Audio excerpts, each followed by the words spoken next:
وما لي لا أعبد الذي فطرني وإليه ترجعون أأتخذ من دونه آلهة إن يردني الرحمن بضر لا تغني عني شفاعتهم شيئا ولا ينقذون إني إذا لفي ضلال مبين إني آمنت بربكم فاسمعون قيل ادخل الجنة قال يا ليت قومي يعلمون بما غفر لي ربي وجعلني من المكرمين وما أنزلنا على قومه من بعده من جند من السماء وما كنا منزلين إن كانت إلا صيحة واحدة فإذا هم خامدون يا حسرة على العباد ما يأتيهم من رسول إلا كانوا به يستهزئون ألم ير كما أهلكنا قبلهم من القرون أنهم إليهم لا يرجعون وإن كل لما جميع لدينا محضرون وآية لهم الأرض الميتة أحييناها وأخرجنا منها حبا فمنه يأكلون وجعلنا فيها جنات من نخيل وأعناب وفجرنا فيها من العيون ليأكلوا من ثمره وما عملته أيديهم فلا يشكرون سبحان الذي خلق الأزواج كلها مما تنبت الأرض من أنفسهم ومما لا يعلمون وآية لهم الليل نسلخ منه النهار فإذا هم مظلمون والشمس تجري مستقر لها ذلك تقدير العزيز العليم والقمر قدرناه منازل حتى عاد كالرجل القديم من الشمس ينبغي لها أن تدرك القمر والليل سابق النهار وكل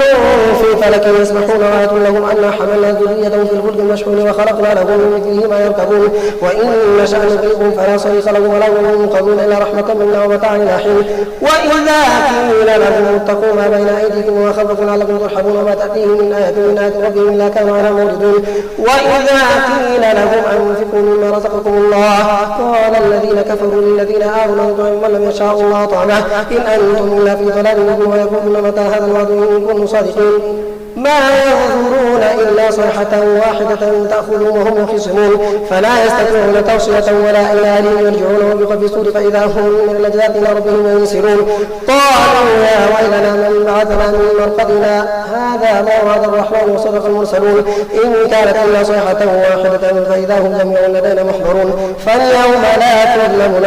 نفس شيئا ولا تجزون إلا ما كنتم تعملون إن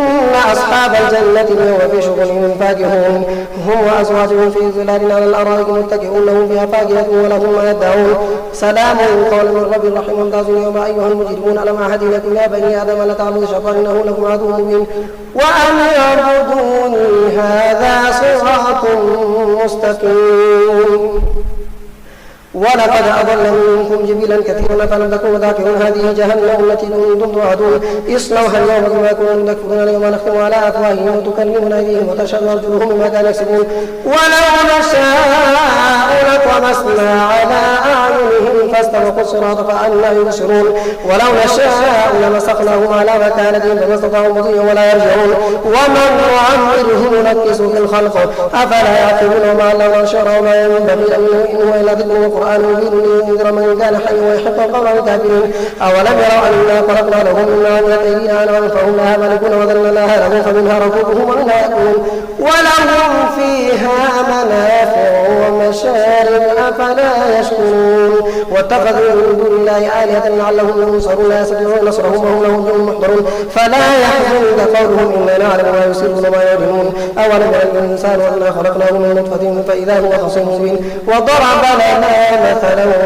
ونسي خلقه قال من يحيي العظام وهي رميم قل يحييها الذي أنشأها أول مرة وهو بكل خلق عليم الذي جعل لكم من الشجر الأخضر نارا فإذا أنتم منه توقدون أوليس الذي خلق السماوات والأرض بقادر على أن يخلق مثلهم بلى وهو الخلاق العليم إنما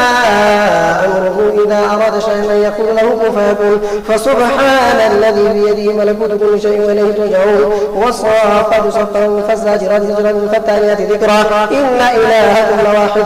رب السماوات والأرض وما بينهما ورب المشارق إنا زينا السماء الدنيا بزينة الكواكب وحفظا من كل شيطان مارد لا يستمعون إلى الملك الأعلى ويقذفون من كل جانب دحورا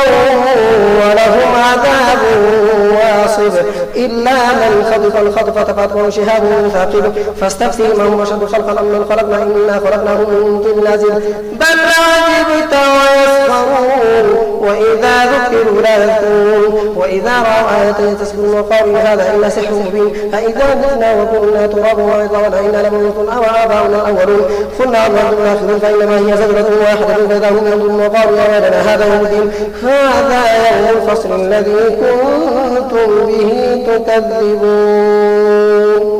احشروا الذين ظلموا وأزواجهم وما كانوا يعبدون من دون الله فاهدوهم إلى صراط الجحيم وقفوهم إنهم مسؤولون ما لكم لا تناصرون بل هم اليوم مستسلمون. وأقبل بعضهم على بعض يتساءلون قالوا إنكم كنتم تأتون عن الذين قالوا بل لم تكونوا مؤمنين وما كان لنا عليكم من سلطان بل كنتم قوم طاغين فحق علينا قول ربنا إنا لذائقون فأغويناكم إنا كنا غاوين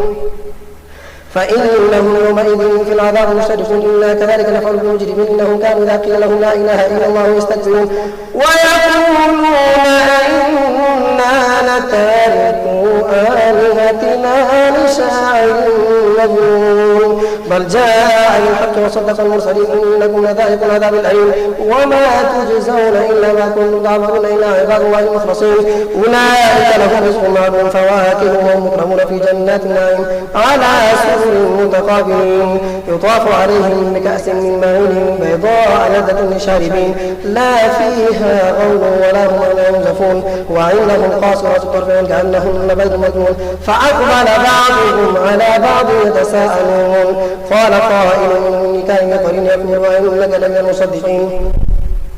أإذا متنا وكنا ترابا وعظاما إنا لمدينون قال هل أنتم مطلعون فاطلعوا فرآه في سواء الجحيم قال تالله إن كدت لتردين ولولا نعمة ربي لكنت من المحضرين فما نحن بميتين إلا موتتنا الأولى وما نحن بمعذبين إن هذا لهو الفوز العظيم لمثل هذا فليعمل معنا ذلك خير نزلا وشرزقكم إنا جعلناها فتنة للظالمين إنها شجرة تخرج في أصل الجحيم طلعها كأنه رؤوس الشياطين فإنهم لآكلون منها فمالئون منها البطون ثم إن لهم عليها لشرب من حميم ثم إن مرجعهم إلى الجحيم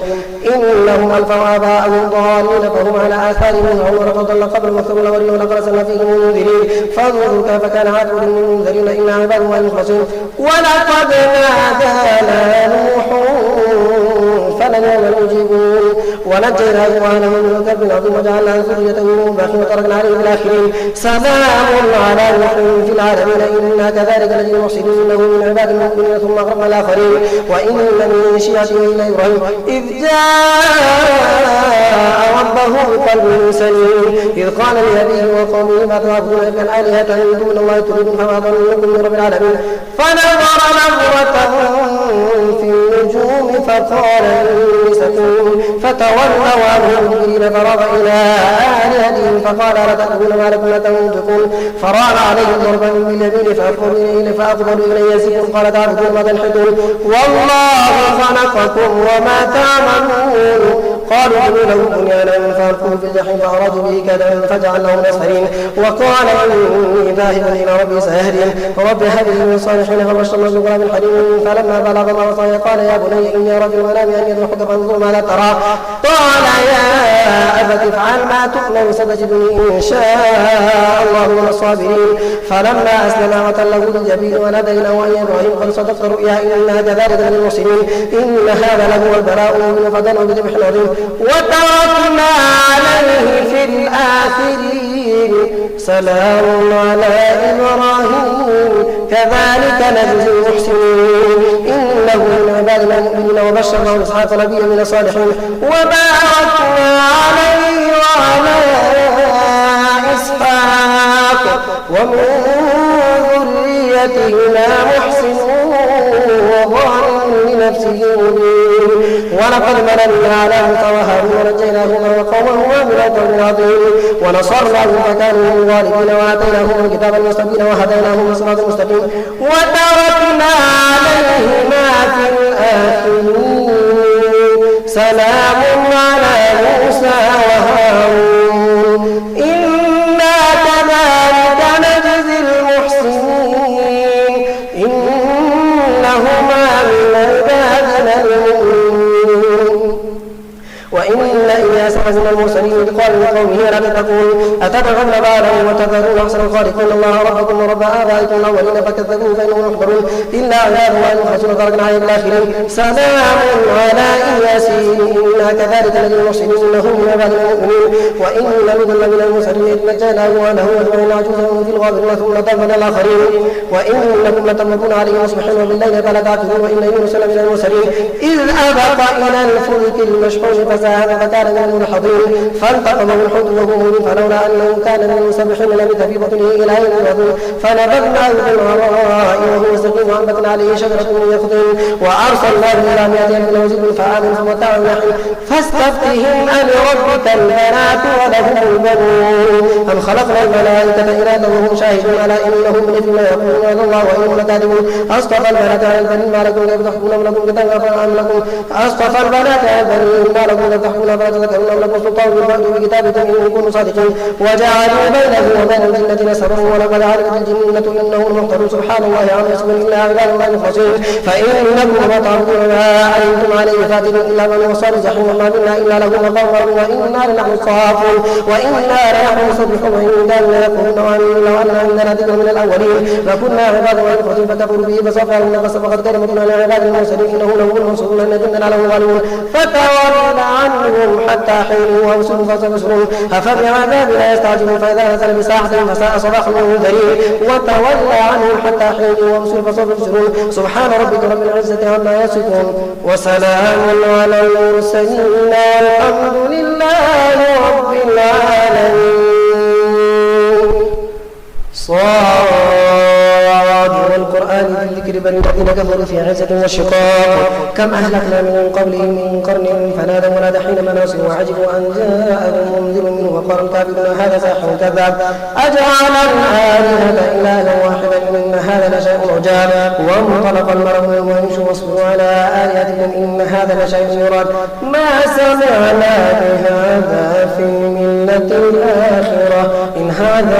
إلا اختلاف أنزل عليه ذكر من بيننا بل في شك من ذكر بل لما يذوق عذاب أم عندهم خزائن رحمة ربك العزيز الوهاب أم له ملك السماوات والأرض وما بينهما فليرتقوا بالأسباب جند ما هنالك مهزوم من الأحزاب كذبت قبلهم قوم نوح وعاد وفرعون وثمود وثمود وقوم لوط أصحاب الأيكة أولئك الأحزاب إنهم كل إلا كذب الرسول فحق عقاب وما ينظر هؤلاء إلا صيحة واحدة ما لها من فواق وقالوا ربنا عجل لنا قطنا قبل يوم الحساب اصبر على ما يقولون واذكر عبدنا داود ذا الأيد إنه أواب ما سخرنا الجبال معه يسبحن بالعشي والإشراق والطير محشورة